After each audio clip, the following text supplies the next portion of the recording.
Hello friends, welcome to e learning classes. Friends, आज है 22 अक्टूबर 2020 और 22 अक्टूबर के जितने भी इंपॉर्टेंट क्वेश्चंस हैं सारे क्वेश्चंस को डिस्कस करेंगे वीडियो में।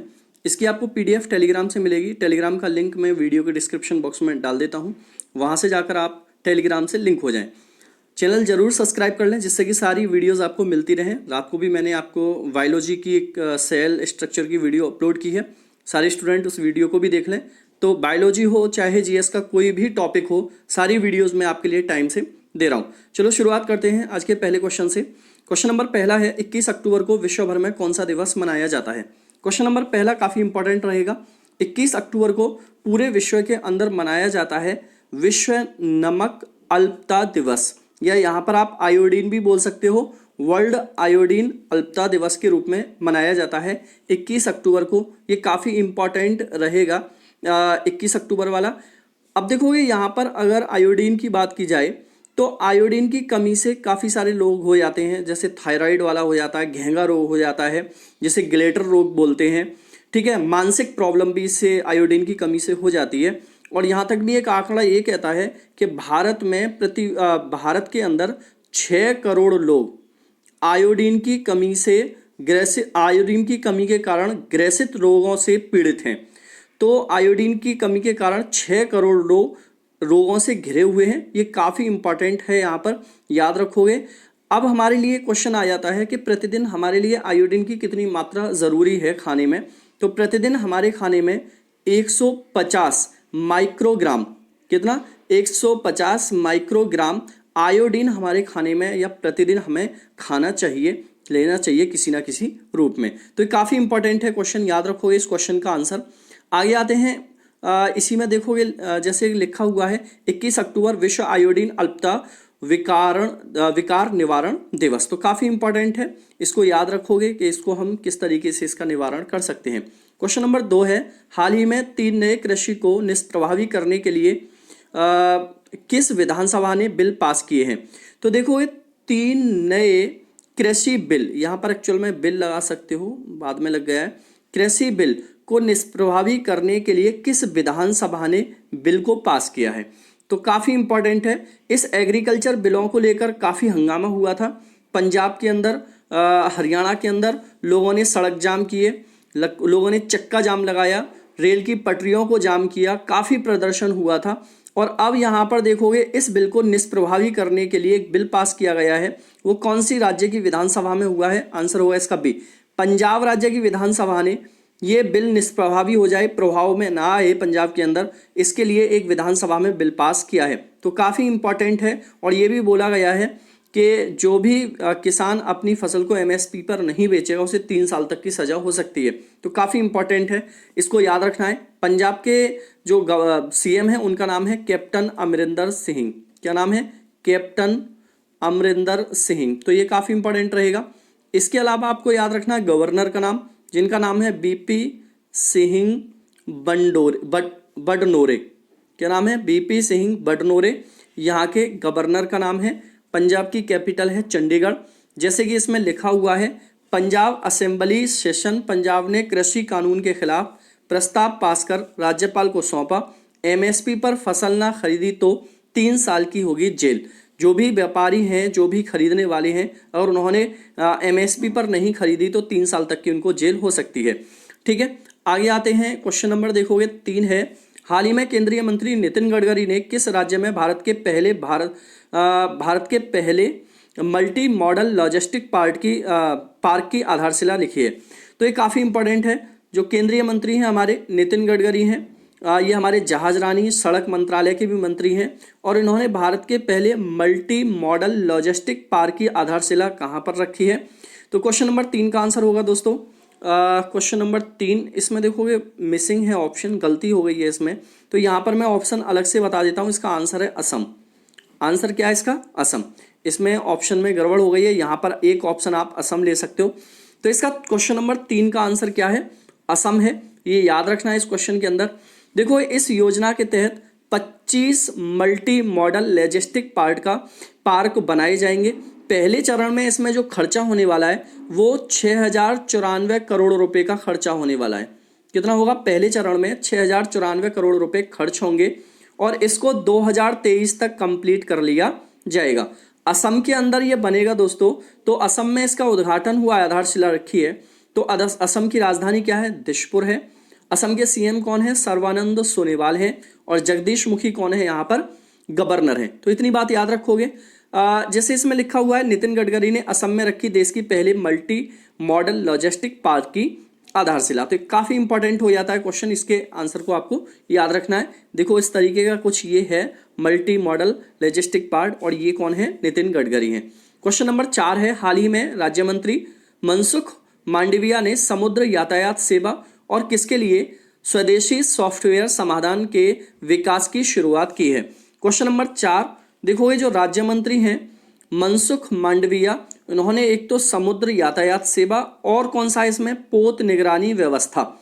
ये दो देखोगे सेवाएं यहाँ पर चलानी है इन्होंने। एक तो है समुद्री यातायात सेवा और पोत निगरानी व्यवस्था के लिए स्वदेशी सॉफ्टवेयर समाधान के विकास की शुरुआत की है। तो क्वेश्चन नंबर 4 का आंसर क्या होगा? ए होगा। ये काफी इंपॉर्टेंट है। मेक इन इंडिया को बढ़ावा देने के लिए जो विदेशी प्रोडक्ट हैं हम उनको निगलेक्ट कर रहे हैं।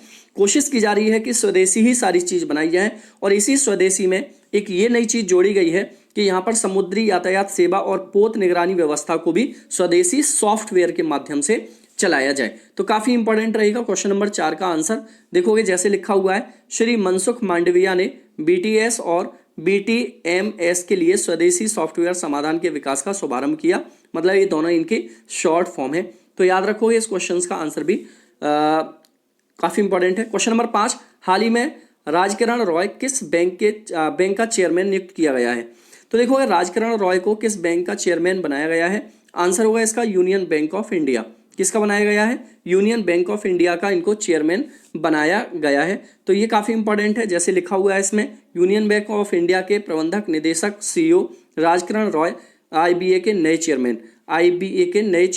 ये आईबीए के चेयरमैन थे, अब इनको यूनियन बैंक ऑफ इंडिया का सीईओ बनाया गया है। तो काफी इंपॉर्टेंट है, इस क्वेश्चन को भी याद रखोगे। क्वेश्चन नंबर 6 है, हाल ही में शिक्षा मंत्री रमेश पोखरियाल निशंक ने किस राज्य में स्वर्ण जयंती भवन का उद्घाटन किया है? क्वेश्चन नंबर 6, और क्वेश्चन नंबर 6 का आंसर है दोस्तों उड़ीसा। उड़ीसा के अंदर हमारे जो शिक्षा मंत्री हैं रमेश पोखरियाल निशंक, उन्होंने स्वर्ण जयंती भवन का उद्घाटन किया है। तो काफी इंपॉर्टेंट रहेगा, इस क्वेश्चन को आपको याद रखना है। उड़ीसा के अंदर किया है, और उड़ीसा में भी कहां पर किया है उन्होंने? राउरकेला में किया है। कहां पर किया है? राउरकेला में इसका उद्घाटन किया है। उड़ीसा की अगर बात की जाए तो उड़ीसा की कैपिटल क्या है दोस्तों? भुवनेश्वर है। क्या है? भुवनेश्वर। और उड़ीसा के सीएम कौन है? नवीन पटनायक हैं। कौन है? नवीन पटनायक। गवर्नर कौन है यहाँ पर? गणेशी लाल। कौन है? गणेशी लाल यहाँ पर गवर्नर है। तो इतनी बात याद रखोगे। जैसे इसमें लिखा हुआ है, निशंक ने एनआईटी राउरकेला के स्वर्ण जयंती भवन का उद्घाटन किया है, और उन्होंने ये भी कहा है कि उच्च गुणवत्ता वाली शिक्षा देने के लिए हमारी जो एनआईटी हैं ये बहुत अच्छा वर्क करती हैं, और इनके ऊपर काफ़ी इनके कंधों पर इसका भार भी है। तो काफ़ी इंपॉर्टेंट है, इसको याद रखोगे। एनआईटी है राउरकेला में, जिसके अंदर स्वर्ण जयंती भवन का निर्माण हुआ है। आगे आते हैं, क्वेश्चन नंबर 7 है, हाल ही में किस देश के तेज गेंदबाज वेन लिस्टर कोविड-19 के कारण सबसे पहले सब्स्टिट्यूट खिलाड़ी बन गए हैं? ये भी बहुत इंपॉर्टेंट रहेगा आपके लिए। अगर खेल से क्वेश्चन आता है तो ये आने के पूरे चांस हैं। तो देखो, पहले सब्स्टिट्यूट खिलाड़ी बने हैं वेन लिस्टर। ये किस देश के हैं? आंसर होगा ऑकलैंड। ऑकलैंड एक्चुअल में एक द्वीप है जो किसके अंडर आता है? न्यूजीलैंड के अंदर आता है। किसके अंदर आता है? न्यूजीलैंड। अगर आपको ऑकलैंड ऑप्शन में ना मिले तो आप क्या आंसर लगा सकते हो? यहाँ पर न्यूजीलैंड भी ऑप्शन लगा सकते हो। तो यहाँ पर ऑकलैंड और न्यूजीलैंड की एक ही कैपिटल होगी, जिसका नाम होगा वेलिंगटन। क्या होगा? वेलिंगटन यहाँ की कैपिटल होगी। तो काफी इंपॉर्टेंट रहेगा। जैसे कि इसमें लिखा हुआ है, तेज गेंदबाज लिस्टर बने कोविड-19 स्थानापन्न खिलाड़ी। स्थानापन्न का मतलब होता है सब्स्टिट्यूट, इनको किया गया है। जैसे लिखा है यहाँ पर, ऑकलैंड के तेज गेंदबाज वेन लिस्टर कोविड-19 से पहले खिलाड़ी हैं जो सब्स्टिट्यूट हुए हैं। तो ये हैं वेन लिस्टर, याद रखोगे इनका नाम। क्वेश्चन नंबर 8 है, हाल ही में कपिला कलाम कार्यक्रम की शुरुआत किसने की है? कपिला कलाम कार्यक्रम की शुरुआत किसके द्वारा की गई है? तो आंसर होगा इसका बी, रमेश पोखरियाल निशंक, जो हमारे शिक्षा मंत्री हैं, उनके द्वारा इस कार्यक्रम की शुरुआत की गई है। और ये हमारे पूर्व राष्ट्रपति missile man APJ Abdul Kalam की 89वीं जयंती पर किया गया है। एपीजे अब्दुल कलाम की 89वीं जयंती पर यह किया गया है। और इसमें है क्या एक्चुअल में आविष्कारों के पेटेंट के प्रति जागरूकता लाने के लिए, बौद्धिक संपदा साक्षरता और जागरूकता शिक्षा अभियान के लिए ये पूरा कार्यक्रम चलाया जाएगा। तो इसका आंसर याद रख लेना, काफी इंपॉर्टेंट है। केंद्रीय शिक्षा मंत्री ने कपिला कलाम कार्यक्रम का शुभारंभ किया है, तो इंपॉर्टेंट रहेगा। आगे आते हैं, क्वेश्चन नंबर 9 है, हाल ही में किस राज्य के पंचायत राज मंत्री कपिल देव कामत का निधन हो गया है? तो देखो एक किस राज्य के ये थे पंचायत राज्य मंत्री कपिल देव कामत, जिनका निधन हुआ है? तो आंसर होगा इसका डी, बिहार। बिहार के ये राज्य मंत्री, पंचायत राज्य मंत्री थे और इनका 70 वर्ष की उम्र में कोरोना के कारण, किसके कारण? कोरोना के कारण, कोरोना से ग्रसित हुए थे, जिसके कारण इनकी डेथ हुई। बिहार के थे, तो बिहार की राजधानी क्या है दोस्तों? पटना है। और नीतीश कुमार कौन है? यहाँ के सीएम हैं। कौन है? नीतीश कुमार यहाँ के कौन है? सीएम है। ठीक है। सुशील मोदी यहाँ के डिप्टी सीएम है, या आप उप मुख्यमंत्री भी इनको बोल सकते हो। तो काफी है। फागू चौहान यहाँ के कौन है? गवर्नर है। तो इतनी बात याद रखोगे आप यहाँ से क्वेश्चन नंबर 9 से। जैसे लिखा हुआ है इसमें, पंचायत राज मंत्री कपिल देव कामत का कोरोना से निधन, क्षेत्र में शोक की लहर। तो काफी इंपॉर्टेंट है, ये है कपिल देव कामत। आगे आते हैं, क्वेश्चन नंबर 10 है, हाल ही में द बैटल ऑफ बिलोंगिंग नामक पुस्तक किसके द्वारा लिखी गई है? वेरी वेरी मोस्ट इंपोर्टेंट, समझ लोगे, पेपर में आएगी ही आएगी। द बैटल ऑफ बिलोंगिंग किसने लिखी है? ये शशि थरूर।